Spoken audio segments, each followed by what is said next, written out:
Hi, it's Joanne. So you're watching Star Trek Strange New Worlds, Season 4, Episode 5, Level 5, Transporter Accident. And I have seen this is the Puppet episode. They teased it like over a year ago now, and I try not to like look at any promos for this episode, but normally like if you just scroll past and like you get a glimpse of like Pike's face, that doesn't give anything away. When you scroll past and you get a glimpse of a puppet, it does kind of give away that this is a Puppet episode. I am so intrigued about how this is going to work, but I have full faith in this show to pull off the weirdest and wackiest things. And yeah, this is one of my absolute favourite shows. Can't wait to see them as puppets. Reminder that you can find the unedited version of this reaction on my Patreon, and let's go. Would be a little Ricky. My brothers used to hide him in my room to Oh, scare great. the stuffing out of me. I had him with me at the academy. I've also been struggling since... The Griffin. Mm. We never discussed it. See, I'm worried that La'an is like isolating herself, like pulling away. Because like if this is just naturally like they came together, they were good for a time, it worked, and now neither of them, like it's not something either of them need long term and they can move away again. Totally fine, totally great. You do you. But I'm worried that I do believe that Spock is pulling away regardless, but I worry that from like, and I think for Spock it's for more of a like he never intended this to be anything serious, like, and that was fully upfront in the beginning. I'm not like shitting on him by saying that. And maybe he's realizing that he actually misses T'Pring and that part of like what she brought to him, etc. But I'm worried that with La'an, because I'm always worried about La'an, is that she is isolating herself, that she thinks, you know, like she's blaming herself for what happened on the Griffin when it was not her fault, that she is, you know, blaming herself for just worrying about the fact that she's like becoming more augmented, like that becoming like Khan Union Singh and the Romulan version of herself, and so she's isolating herself. I also do think something else they didn't talk about was the fact that last episode she was saying to Spock, I am really concerned about this and I'm worried I'm being paranoid, and his response was, yes, I do believe you're being paranoid, which is never a nice thing to hear. Like to have someone doubt you, especially when you're doubting yourself, when you want that person to say, no, trust your instincts. And like he did sort of to begin with sort of say that, but then he ultimately said to her, no. And I have never had that from like a significant other, but I have like had that from like people in my life where like or where they just look at you and they go, I think it's all in your head, I think you're making it up. And like even if like you part of you is worried about that, especially when you then find out you aren't making it up, it kind of like does alter the trust there a little bit. It does make you think, you thought I was making up a real problem I was having. And obviously she can't go around telling anybody about the fact that she was right and that Christine had in fact done some shenaniganing, because she's keeping that secret. But she knows that Spock didn't believe her when she kind of needed him to believe her. So I feel like maybe that could be part of this. But I also just worry about La'an 24/7.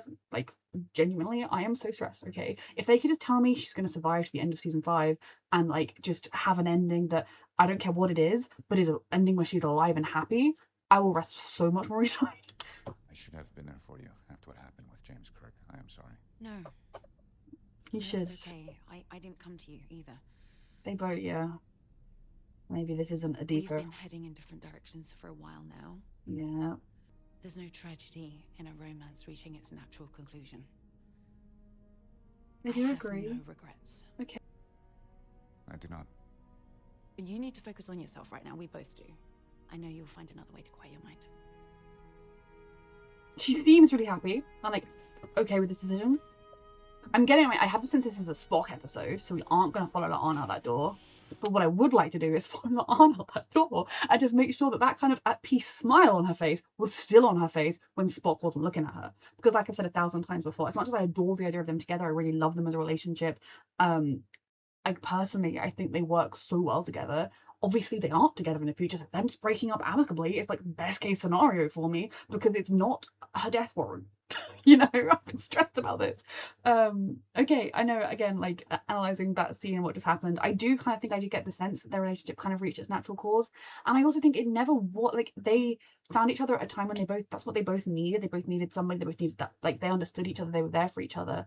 But kind of like she said, there is nothing wrong with a relationship just reaching its natural course. And not every relationship is going to be huge, like sparks flying, end game kind of, you know, the greatest love of your life. Sometimes a relationship is just a really special thing that you will always look back on fondly and treasure, but you can move on and still care about each other. There is a part of me that really likes them together that is sad, because like I said before, I really like them together, but then the part of me that is like, that is yet another reason why La'an, yay, she's gonna make it, right? Because I will not make it if she doesn't. We're fine. Captain, I hope Spock was okay with it too, but I think he was. Logic is the rhythm of your contra. What is he? So yeah, he is struggling with the after effects of the Griffin. In a way, like, as much as like La'an and Spock have like ended their romance, and I do fully believe that they both were like okay with that and that was cool, I still think maybe they could talk to each other about what happened on the Griffin. I think Pike could also talk to them, and like Kirk if he's ever in town. Like I just feel like we could all sit down and just talk about. No, Pike wasn't. It was Kirk. Ignore me. In my head, I just saw the yellow, and I was like, that's obviously Pike. It was obviously Kirk. But you know, the people who were there on the Griffin, I do think they should talk about their experiences, or at the very least, like. You know, I mean, something that I have missed the last couple of seasons, and it makes sense because it's an ensemble show, different pairings are coming up. I would really like if La'an and Una could talk because they, like, you know, they are family. Like before anything else, like Una was the one that found La'an when the Gorn, like after the Gorn and everything, like they knew each other from before. The whole reason La'an asked to be on the Enterprise in the first place was to help find Una. Like they had this bond, and yeah, obviously the show has kind of moved on, and in so many ways that makes me happy because both La'an and Una have opened themselves up to more people and to newer experiences, and so that is great. I'm not complaining, but I feel like in La'an's case, either if she can't talk to Spock about it as friends, she could talk about it with Una because Una maybe is the person most equipped to understand. So in some way, most equipped to understand like fears about augmentation and whatnot, but in the other case, she was almost raised to be like, yeah, you being an Illyrian's a good thing by her family. With maybe it's different, I don't know. And then Spock, he's got his human best friend. He could talk to his human best friend, or even Pike. I think Pike would listen. I think Joseph would listen to both of them, Christine even. Like I just really would like them both to talk to somebody, even if it's not each other, because I really think they have just repressed it. And obviously we haven't seen Kirk. I imagine he's done the same. Logic is the rhythm. I mean, we've seen him, but we haven't like seen him. I am sorry recent events on the ghost ship. As you That's who he wants to talk were to. so challenging. Plan to re-engage my studies on Vulcan, but we are delayed. So I am the next best thing. Yes, well, He missed I you. hope this call does not have. That is coming up soon, is it not? It is not. It Hmm. passed a fortnight ago. Yeah, so in him exploring his human side, he's lost touch a little bit with his Vulcan side, which is so sad. Like for anyone who's kind of caught between two worlds. But I think as much as I do think it's a super important thing that he did explore his human side and that he never completely stops exploring that side of him because it is a part of him.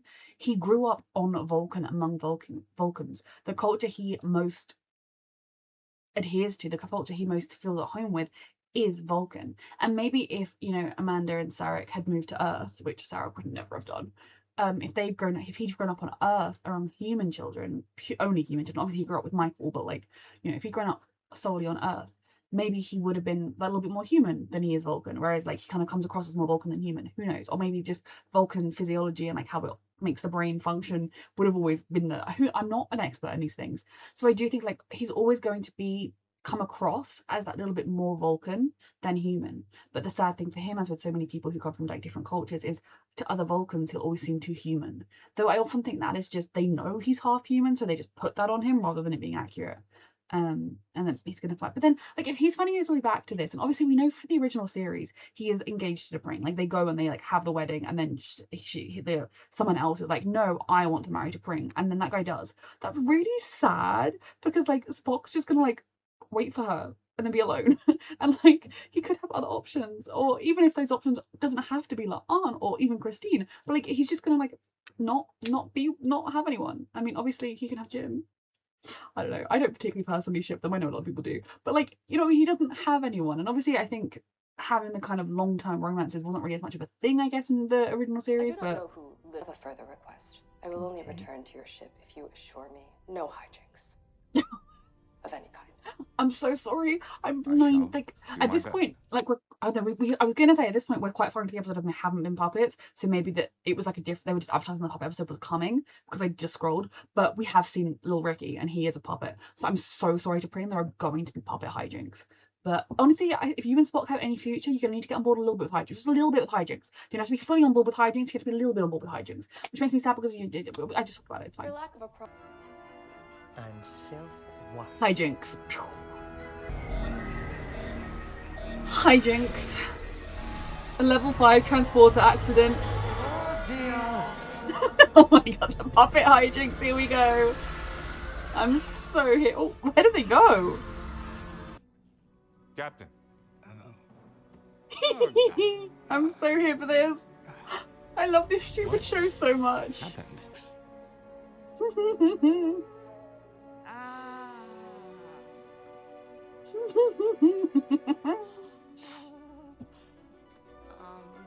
This is so silly. It makes me so happy. Spot. The hijinks are here. So stupid. They make it work. Like within Star Trek logic, that makes sense. Like Scotty was trying to do a super high, like advanced transportation-y thing, and it somehow went wrong, and hijinks ensued, and now everyone is a puppet. And Spock. I'm sad I can see a Spock puppet, actually, if I'm honest with you. Like, honestly, everyone is puppets, but Spock was not on the ship, so he's not a puppet, which maybe we're going to need a human non-puppet. Oh, I love this silly, silly show. Like, this show can be emotionally devastating 1 minute, a horror the next, and then the silliest thing you've ever seen the one after that. So, as you can see, it was essentially a transporter Spock's accident, just on a face. slightly higher scale. A significantly higher scale. A level 5. I was just saying, that's all. Look on the bright side, Lieutenant Octagus. And what would that be? Oh, I didn't have one. I thought you might do. Scotty really Recognizes our fingers. So, all the jobs on the ship. This sounds like a lot. How are we going to operate the Enterprise? It's all on Spock. This is so... Spock was already traumatized at the beginning of this episode from the Griffin. This is a whole other kind of trauma of everyone he knows is a puppet.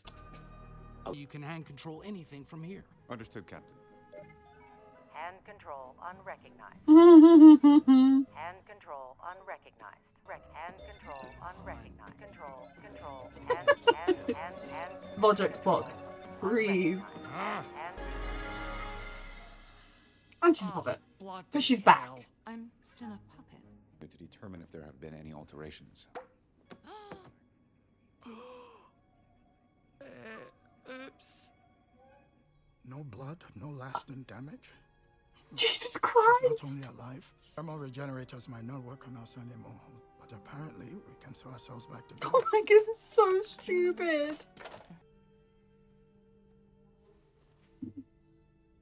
Still care about Apologies each if I'm other. overstepping, but you seemed relieved. A number of requirements.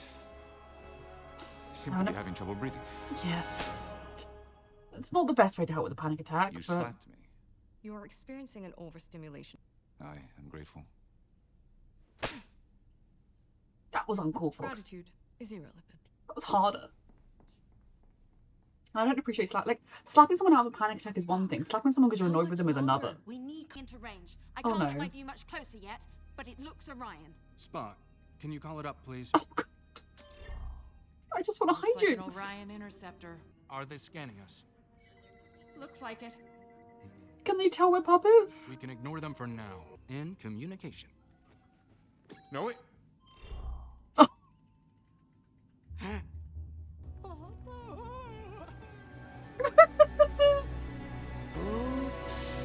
Look, you've never been to Planet Puppet. I have. The people in Planet Puppet are super capable, actually. So we decided we'd have a whole ship, the flagship, and if you might call it actually, full of puppets, with one non-puppet just in case there are any puppet emergencies. Puppets are very deadly. Spock shields!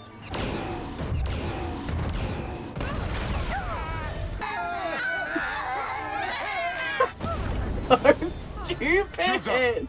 How much damage? I mean, let's hope crushing is something we can survive. Engines are so Like, hopefully crush wounds aren't as dangerous when you're a puppet.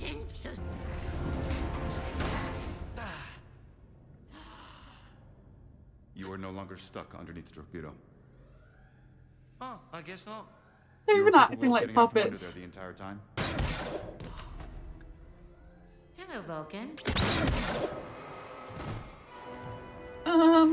No thank you, that's our one working...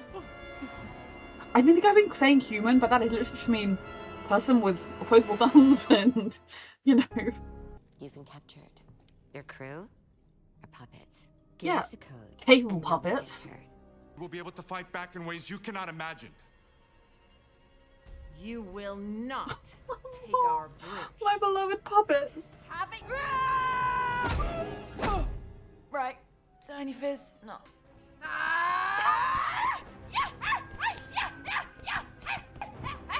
Okay, puppets. We need to figure out a way to use phasers or something at least. My loves. They're puppets. Honestly, probably the two smartest puppets for running.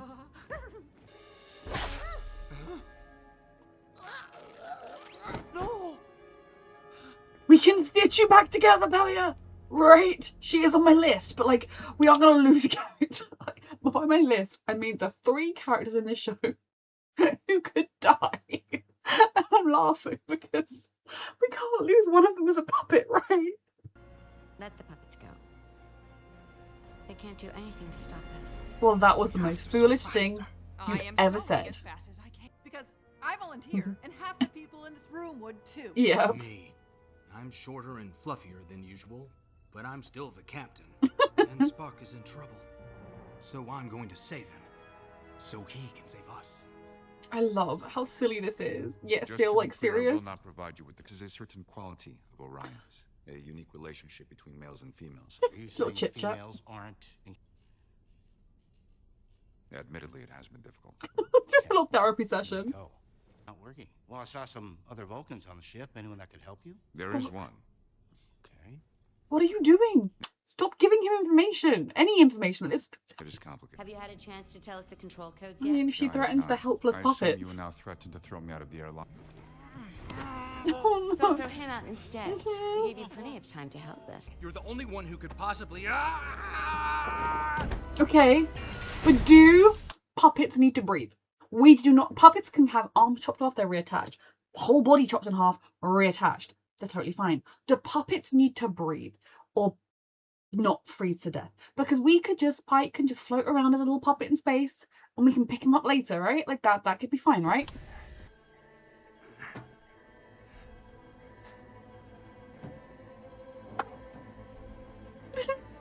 The needs of the men. Puppets are gonna be fine in space, I promise, Spock. I promise. Give me the control. Also, like, Pike knows that he's on his end.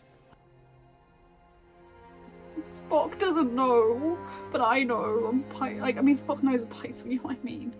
As far as he knows, he just watched his captain die. Won't be true. I don't want to believe it either, but we have to. Can he face just, it. like, wave Those at Ryans them? are coming for us, and But you know what else has happened? We're puppets. We somehow survive things we Yeah, shouldn't. like Pike I has. am not dead. Who else is not dead?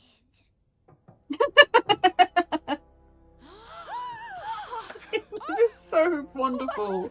Find a way to let the captain in. now, I mean, the danger is if they decide to start, I don't know, chopping them up into like too many pieces or burning them or something. Like, there are definitely ways you could kill a puppet.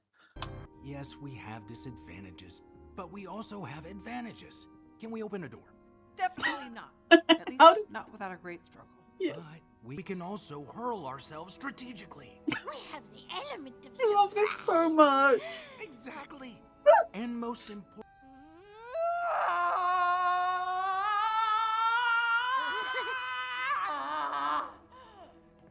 This is how Spock often feels. To sit down. Yes. Talking about. T'Pring's uncharacteristic outburst is a prime example of puppet Puppets. advantage. Normally, I love them. Like 4 kobolds in a trench coat. It's like 10 puppets in a cloak. One non-fuzzy Vulcan on the ship.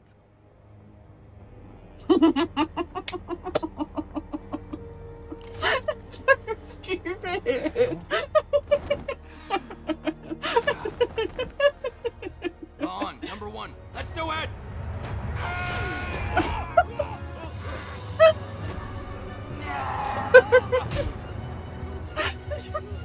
They're such idiots and I love them.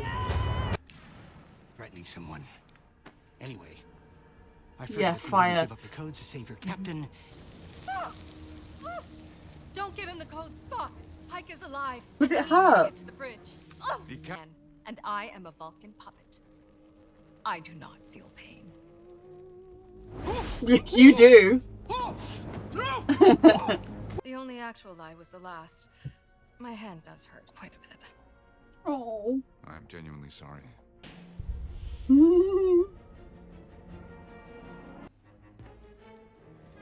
love them so much. Here I am. Now. They're feeling their punches now. It's so silly. What's gonna happen to him when they re-synthesize? Like he get put back to normal, and he's got a hole in him. That looked like it hurt. In half.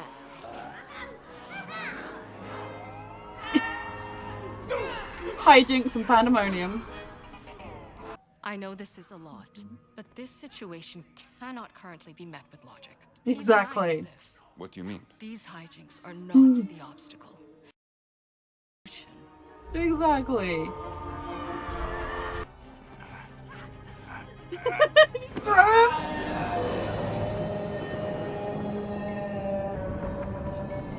So stupid.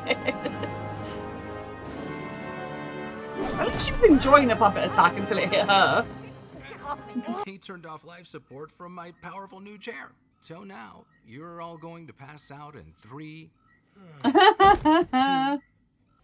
There's something we really want to do first. Oh god. Go flying in space. They are so stupid and I love them. It's so stupid, but it makes me happy. Wow. There's a lot I'm going to miss about being a puppet. Me too. Like how we can hear each other in space. How are we talking right now? It doesn't even make sense. It's so true. I didn't even think of that until just now. While your crew may occasionally be unorthodox, they are always in pursuit of knowledge, safety, and protecting each other. I find that endearing. It's very I endearing. recall a time when you Still wish to journey back to a life of logic. I believe he does. very much so. You're going to leave him at the altar, which But makes look it to make one crave order that and logic even more worse. than being surrounded. Let's maybe do our romantic moment when she's not a puppet anymore. I guess, you know, would you still love me if I was a puppet? Stupid. You have finally awakened. Yes, and when did you turn back? Turn back. Was the whole You thing were a no longer dream? Doctor was concerned after the transporter accident. That caused everyone on the ship to become puppets. No! Nice. So it was all a dream. I mean, I hate when they say things are all a dream. I was going with it because the episode was so much fun. I was quite happy to go with like wibbly wobbly sciencey wincy, like it's fine, it happened. But it was literally a dream. That's all. But very specific dream in which I was a puppet. The whole crew, to be fair. Unless you prefer I call Dr. Mbenga. I'm fine. Just disoriented. So he still wants to be with her, that's for sure. The puppet's in his room. Or perhaps cheer you up. It does not. Let us have some tea, and you can tell me all about your dreams. Like just his dream he just had, or his dreams in general, like patching his up. I'm fine with it all being just a dream. Like, it does make more sense that way. But there's a part of me that's sad. The puppets were so silly. Okay, that was a ridiculous episode. It was so much fun. Like, I was enjoying myself. I like that not only like was it like a ridiculous hijinky episode that then did turn out to all be a dream, which we'll get to. It also did have character beats, so they were largely Spock related character beats, obviously. But it, you know, we had the conversation between Spock and the arm, which is super important. We got some like Scotty lore, although that does mean that like Pelia never said to Scotty about like if it was all a dream, Spock was also dreaming then when he wasn't with them. And then, I guess he'd be like conscious of that fact. Oh yeah, it's part of the dream. I wasn't even there and I knew what they said. But it's kind of, but Scotty never had that moment where Pelia said, yeah, he was just a Nepo baby and I was being nice to him, he was pathetic and you could take it. Which, knowing Pelia, it's probably kind of true. She's sort of how her attitude is. Okay, so episode itself, I was willing to go with it. I was on board, signed the permission slip for this episode to be that Scotty did a transporter accident and it turned them all into puppets. I was sold. I don't care. I don't understand science at the best of times beyond GCSE level. I'm good. But it all being a dream does make more sense, and I definitely like, if there's anyone that's grumbling about like this being too silly or whatever, because I think I've seen some people complaining about this season being like all weird episodes or whatever, like um okay, like A, that's what Star Trek shines at. B, did you I know that the horror one, people were like, that was too deep, too hard, but like that was not a silly episode by any means. If anything, I think the fact that when this season was made, they were making the next season as well, the final season, they knew that they could do what they wanted. They could make the episodes they wanted to make without fear of it costing them their final season or whatever, because they were getting it all. Okay, so I talked a lot at the time when they broke up about the Spock and the Arn of it all, and I do believe that they've reached a point where they are both happy with this decision. What I would like to see is kind of similar to the way we've seen like Spock and Christine are kind of close, and like they have moments where like they check in with each other or whatever, and you can see that they still share this connection. I would still like to see that, because I think Spock and La'an, regardless, work crazily well together, and I like them as a romantic pairing, sure, but I think they could work just as well as friends. And so I hope we don't kind of completely lose them interacting because of this breakup. I mean, if we do, it's not going to be like the end of the world. They are also my two favorite characters, so I enjoy them interacting. But I really appreciated that it did seem to be a mutual breakup. My one like asterisk with that is that we did not see La'an when she like walked away. We did not, like, she was like smiling at Spock, but it's very easy to kind of say to someone, yeah, no, I'm really okay with it. I think it's best for both of us. Okay, see you. I'm not okay. And like, I don't think she's like devastated and heartbroken about Spock. I don't think they've been together in a way that she would be like sobbing in her room about it.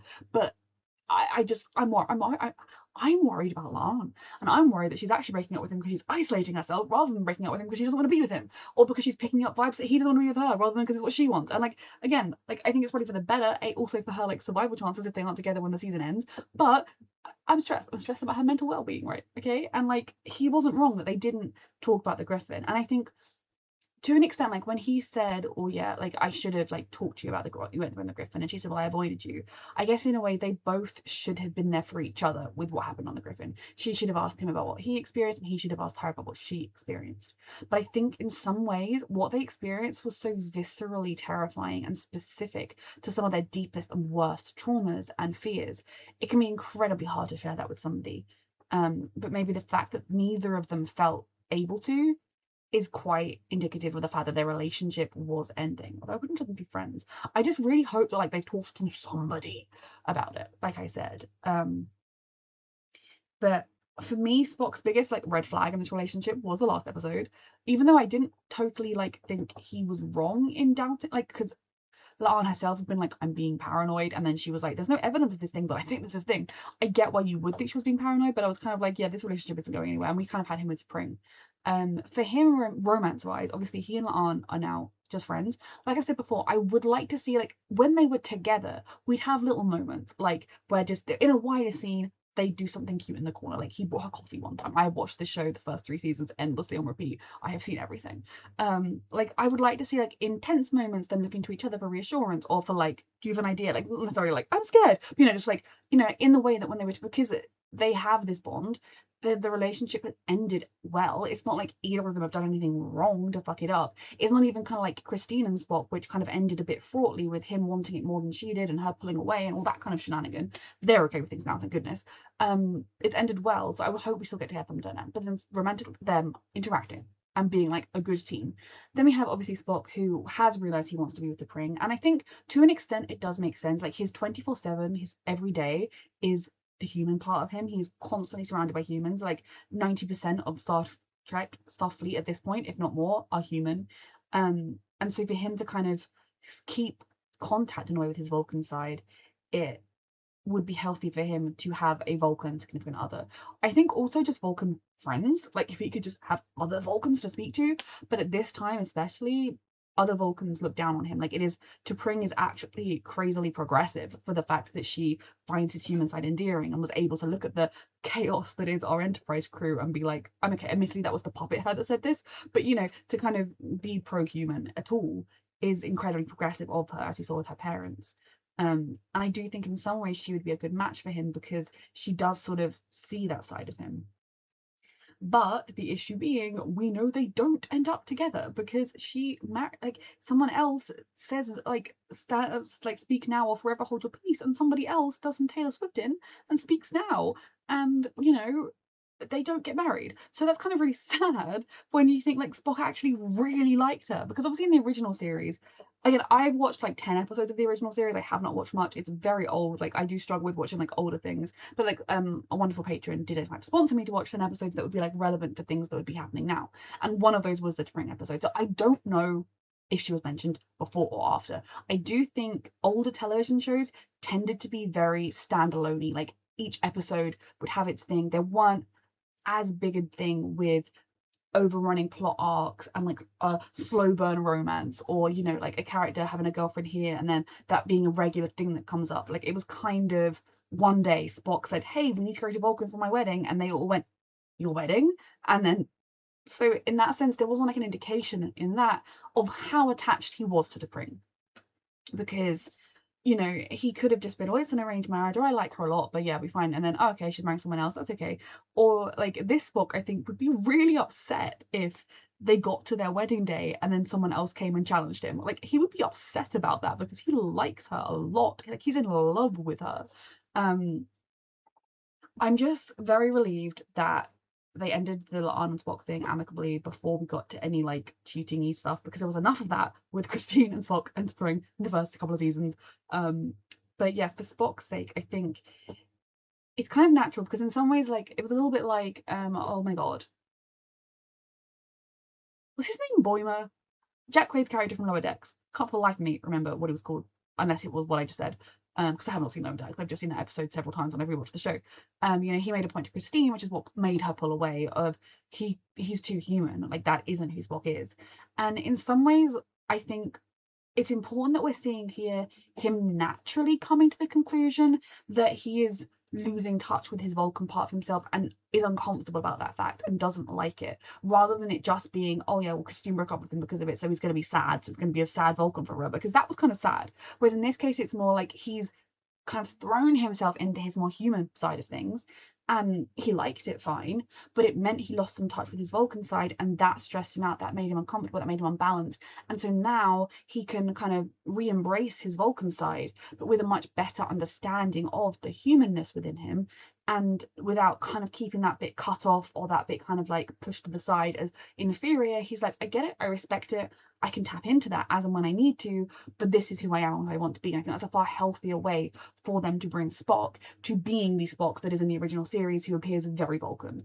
So yeah, I do think like they've done that well, because initially when we had that episode where he was like, oh no, he's way too human, we need Vulcan Spock, so actually you need to like break it, like you just break off with him because like it's weird, like he needs to be Vulcan. And so then I was like, that's actually so sad if the only reason he's going to be crazily Vulcan is because he's sad and depressed. But actually in this we've seen that, like, I think with La'an, he almost found someone who was human, but was, you know, more, I mean, she's not Vulcan by any means, but was kind of more like, more Vulcan than Christine, like more kind of reserved in some ways, and so therefore kind of more of like an in-between. And then even that wasn't quite right for him, and he was always, I do feel, the one who didn't throw himself all the way in. I mean, she also didn't, clearly, for her own reasons and her own traumas and her own unpacking. And I just need La'an to be happy at the end of the show. I just need La'an to be happy at the end of the show. This was not a La'an episode, but every episode is a La'an episode if you're me and you try hard enough. And again, it's largely because I am terrified about her augment, like, growing plotline thing that they have, like, bubbling away in the background. Like, oh, I'm just so stressed. Okay, so the puppet hijinks were so freaking silly, and there was a huge part of me that is actually disappointed they aren't canon, because like it was so stupid. But I also think it actually, like, it all being a dream, it makes so much sense, because anyone who's going to complain about how it's completely illogical science or whatever, or it being too silly, or there were definite times and moments where the way they acted was out of character for the character, that I was just putting down to puppet influence, because if you're a puppet, you're not always going to act like you would normally act because you are a puppet. But it was in fact Spock's dream, and so them being slightly out of character, slightly over the top, or slightly ridiculous, it was a dream. I've had Star Trek dreams before, but I've had some strange dreams in my time. Never that my friends were all puppets. And in some ways, maybe the fact that, you know, they were all puppets and he was the one running around having to do anything, I think is kind of a stress dream in a lot of ways. Like, obviously he wasn't having to run around doing everything on the ship, but he was feeling a lot of internal pressure, feeling a lot of stress about things, and that manifested in the form of a stress. I mean, I still have regular dreams. Like, at the beginning of a week, when I've got like a full week of reacting ahead with like several hours a day of reacting to do, I will have stress dreams that I'm back at school, that I haven't been going to some of my classes, but exams are coming up, that I've got essays due that I haven't started. Like, I get stress dreams about that. I have been out of school for longer than I was in secondary school, but I still have those stress dreams. I have stress dreams that I'm packing for a holiday, but like I don't have any of my stuff. Where is it? Like, ridiculous stress dreams that don't actually have anything to do with the thing that is causing me vague stress. But this was a stress dream for Spock, a very intense stress dream. It was so silly, and so I keep wanting to be like, oh, that moment he had to be the prisoner, that was a puppet moment. That wasn't real. That was just what Spock wants to be real. And so I do think from, because now I'm looking at every single interaction, every single thing the puppets did, whether they were interacting with each other or interacting with Spock, was a manifestation of Spock, his feelings, and how he is interpreting things. And so we could see from that he still cares deeply for La'an and does want to talk to her about stuff, or does regret that they didn't have that deeper conversation. I don't think it means he wants to get back with her or anything, or that he's sad about the breakup. I just think it means that like they do still care about each other, and I really want them to, because like you can be platonic with someone, and especially if you have an amicable breakup, there's no reason why you can't be very, very good friends. I like that he gave La'an and Una more time on screen together than they've had in a very long time, because he's clearly aware that that's an important friendship. The like Scotty and Erica hijinks that he had, Telly like being nice to Scotty, but also I think it was T'Pring being happy to just embracing the more human part of everything. It's what he really wants, and it's so sad that it's not what he's going to get. And yeah, the Orion pirates, when you were in the area but they weren't even real, like, it was so funny, it was so well done. And like I would have been 1000% okay if they had said that is an accurate thing that happened, it's just weird science. The fact that it isn't, I'm like, that's also absolutely fine. I think it makes sense. I think it makes, like I said, some of the things where I was like going to comment on the fact that like they clearly had so much fun making this, but like some of what they said and did was very over the top, and like these are actors who are not over the top actors, so they were clearly just having a ball with it. Like, and like some of the things that the characters did, but yeah, it makes total sense when it was a dream.